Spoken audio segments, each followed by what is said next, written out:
We are following breaking news tonight. One person is dead. 7 others are hurt after a crash in Windsor this afternoon.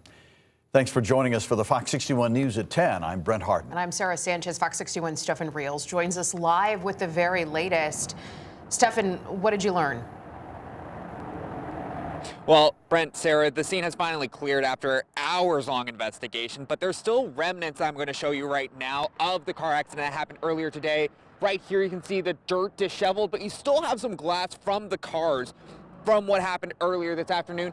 Even at the intersection on Windsor Avenue, that still appears to have some glass from the car. So that kind of paints a perspective of just how big these were. And from what I talked with a few neighbors who've lived in the area for a few years, they say that they have not seen another car accident like this since they've lived here. I'm just praying that there were survivors. That's been my prayer this whole time. Time seemed to stand still for people like Cynthia Miller, as dozens of eyes, including hers, crowded the sidewalks of Windsor Avenue, while police investigated how someone lost their life in a 3-car crash. Horrible, just devastating. Never thought I would see anything like this. This scene all started around 2:30 p.m. at the Route 218 intersection. According to Allison Carr, who also lives nearby, this area is notorious for dangerous drivers.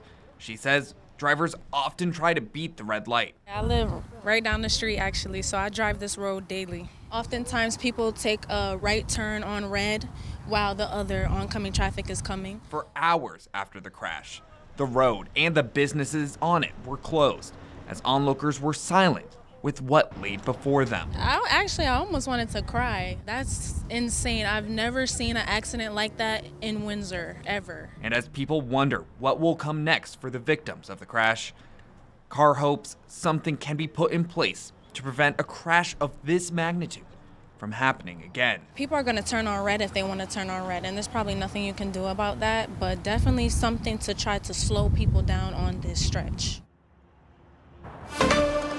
And Brent, Sarah, 1 person was pronounced dead at the scene. 7 others were taken to local hospitals. And at the moment, we don't know their current condition nor what led up to this accident. So as this is a developing story, we will keep you updated on air and online at fox61.com. But for now, live in Windsor, Stefan Reels, Fox 61. We had a little taste of warmth out there today. Temperatures in the 50s, but tomorrow, it is going to really feel like spring. High temperatures will soar into the 60s, and a couple towns could get close to 70 if we end up seeing enough sun. But it will be short-lived. Rain will come in tomorrow night. It'll pour for a little while into early on Friday morning, and then we turn sharply cooler as we head into Friday and this upcoming weekend. Meantime, there is a chance for a light shower or sprinkle outside tonight. I think the radar is overdoing it a little bit, but you can see here on our future guidance, chance for a shower. This is midnight, and there might be a light sprinkle to start off the day tomorrow. Then clouds will break for sunshine and temperatures will get off to the races. Mid-50s at noon and mid to upper 60s as we head towards the end of the day. That is the temperature inland for the shoreline. We're thinking highs will be in the upper 50s to right around 60. And then later in the day, mostly tomorrow evening, we'll say after 6 o'clock or so, there will be a rising chance for that rain. We'll talk more about it, plus the cooler changes for this weekend coming up. Thank you, Rachel. A Clinton man has been found guilty of sexually assaulting a child. A judge in Middletown found 46-year-old Matthew Pixley guilty after a court trial on several counts, including 1st, 2nd, and 4th degree sexual assault. Pixley is scheduled to be sentenced in May. A New Haven man will spend decades in prison for sexually assaulting 2 minors. A judge sentenced 46-year-old Brian Flores Colon to 30 years in prison, followed by 30 years of special parole. A jury found him guilty earlier this year on multiple counts of 1st-degree sexual assault and risk of injury to a minor.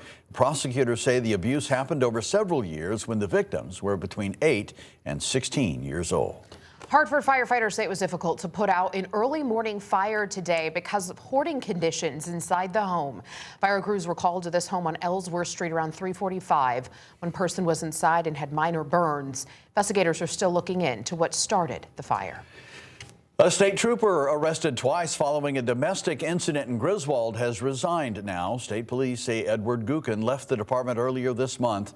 Investigators say he was the primary aggressor in a verbal and physical altercation with a woman last August.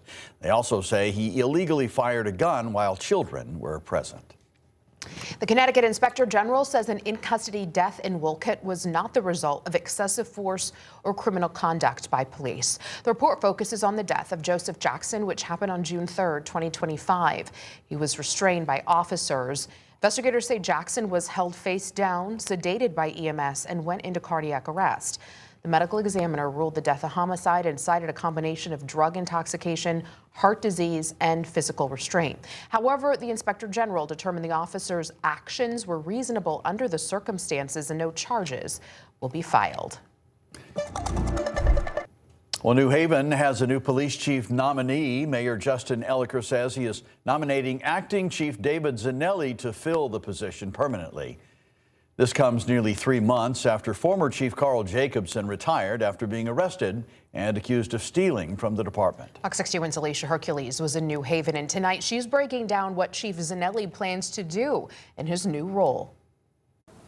David Zanelli was appointed acting police chief in January. He has been a part of the department for nearly 20 years. Mayor Justin Elicker says Zanelli's commitment to the community and accountability is what makes him perfect for the role. Not many get to this position, especially in a city like New Haven, which I consider to be the best. So I'm very humbled by even being considered. Acting Chief David Zanelli first began his career with the New Haven Police Department in 2008. Throughout the years, he gradually worked his way up the ranks, eventually becoming the Assistant Chief of Police. Zanelli was appointed as acting police chief in January after former Chief Carl Jacobson retired from the department following accusations of misusing public funds and larceny. Zanelli, along with 2 other assistant chiefs, learned of the misuse of funds and brought it to the attention of the mayor. Mayor Justin Elicker says Zanelli's willingness to hold his supervisor accountable says a lot about his character. That's exactly the type of person that we want as police chief. Someone that is going to enforce the law no matter who you are. He hopes appointing Zanelli as chief will help improve the community's trust in the police department. That we do the right thing even when we have to hold our own chief of police accountable. Currently, the city police chief is required to live in New Haven. Zanelli, however, does not. Mayor Elicker says they're working with the Board of Elders to change that rule. Zanelli says he has several plans for the future of the department, including filling several officer vacancies and having more officers out in the community. I want to start getting back to some of the traditional community policing strategies that have worked with us, our bicycle beats, our walking beats. He also hopes to continue work to curb youth violence by expanding their school resource officer program to middle schools. He says he knows the job will be difficult, but he's ready for the challenge. So I'm committed. I'm loyal to the police department that's been loyal to me and my family the last 18, 19 years. So I'll be here as long as the mayor and the community wants me to stay, and I'm very grateful to even be considered. The Board of Elders will hold an appointment process that could take as long as 60 days. Once that process is complete, the board will take a vote to decide if Zanelli will be the next chief. In New Haven, Alicia Hercules, Fox 61. Attorney General William Tong's pushing back against the approved sale of Aquarion Water Company. Tong's previously been against the sale. He argues the nearly $6 billion cost of the purchase would ultimately fall on customers over the next 40 years. In the decision letter, Pura states Aquarion cannot increase rates currently charged to customers sooner than 180 days. And it also states within 180 days of closing, Aquarion must show it has established low-income affordability programs comparable to those currently in place for Aquarion and the Regional Water Authority. Well, Hampton's roads are turning into obstacle courses of sorts with craters and lots of complaints out there. Yeah, fed-up drivers are dodging potholes and demanding answers. Fox 61's Kay Pattyfoot talked to people who live in the area and drive those streets. Mather Street in Hampton is full of potholes. Just take a look. Drivers say it's becoming a real safety concern. I do find myself swerving a lot, and they're so bad that, if you drive over them, you can tell, you're going to damage your car. Some people in Hampton are fed up with the road conditions after this year's winter storms. Driving is tricky because it feels like you're sort of dodging the potholes. It's like running a gauntlet, and it's sometimes dangerous because I feel like I'm crossing the center line just to stay away from the potholes, and I try not to do that, though. We pay taxes, and I'm just wondering where my taxes are going if I'm forced to drive down a street that's not in good shape. Herschel Wolf has lived on Mather Street for 3 months. He says the potholes are unavoidable. Others, like Carlin Meinson, has driven on the road for years and says it's a disaster. This street I drive every day to and from work, so this has been probably the worst year ever that I've seen the potholes and the condition they're in. Much on both sides where the potholes are, so you can't really swerve out of the way. I mean, swerving out of the way is bad too because it's dangerous and risky. That's why Wolf started an online petition to demand the town fix the road. The petition has more than 70 signatures. Joseph Colello, director of Hampton Public Works, says he's well aware of the potholes on Mather Street.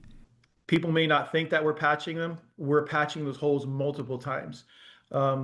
Mather Street, we've been patching multiple times, and that's part of the problem too. They really do need to be repaved, and the residents are correct.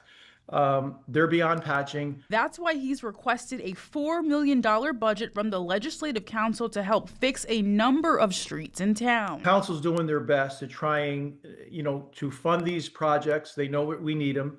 And at the same time, they're trying to not let the taxpayers feel it so hard in a negative way. And that's really not an easy job. Colello says it comes down to whether the Legislative Council can grant Hampton Public Works money to pave the roads. In Hampton, Kate Pattyfoot, Fox 61.